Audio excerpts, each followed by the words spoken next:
Tungod sa kasubrahan kahinimba sa akong bana, magampo naman hinuon bago ko niya dumugon sa kama. Tawgan na lang ko ninyo sa pangalang Aya. 24 anyos na ko og bag-o lang minyo ngadto sa akong bana nga tawgon na lang pud nato sa pangalang Danny. Maguwang na ako si Danny DJ Sam og 3 ka tuig. Sa among pag-ila, managlahi jud ang among relihiyon. Ako, Katoliko, samantalang siya, tagalain nga sekta. Apan wa ka na mahimong babag DJ Sam, kay gugmaan kaayo mi sa usag-usa. Girespeto niya ang akong relihiyon og ingon man usab ako ngadto kaniya. Sama sa akong inahan, dunay ranggo sa simbahan ang akong bana.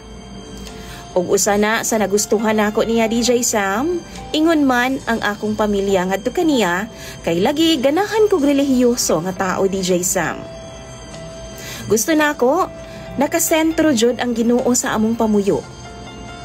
Sa unang gabi human sa among kasal DJ Sam, nakulbaan kaayo ko.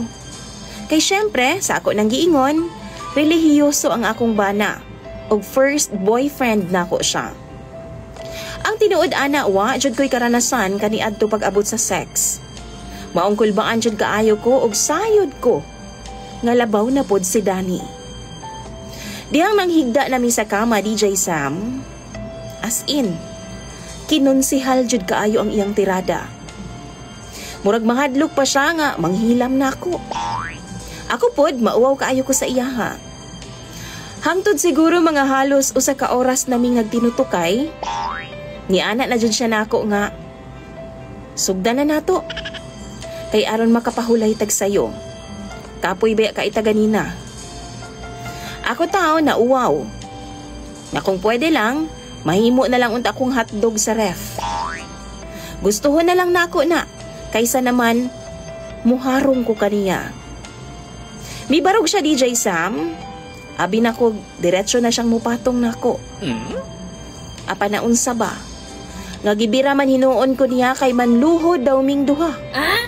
DJ Sam, mga muyo daw una mi sa Ginoo. Nga unta, safe mi sa among pagabuhaton.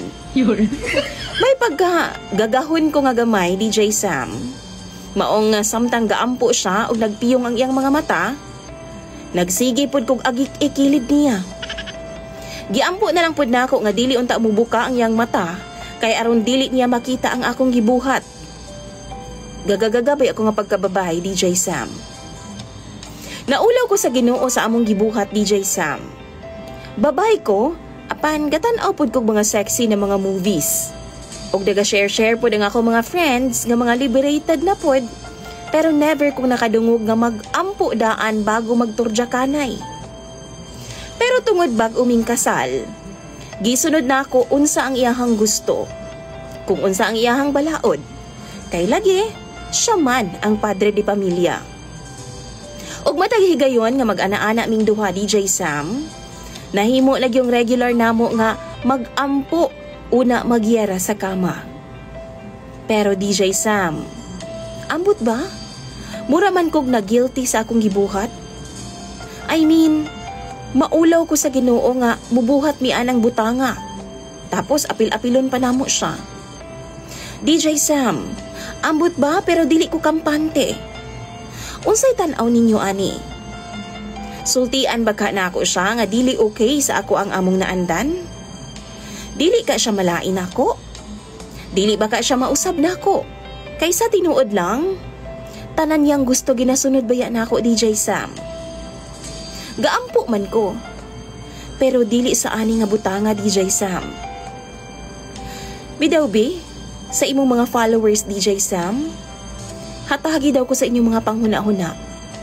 I-share daw ninyo inyong mga advice sa comment section ni DJ Sam. Imong follower DJ Sam, Aya.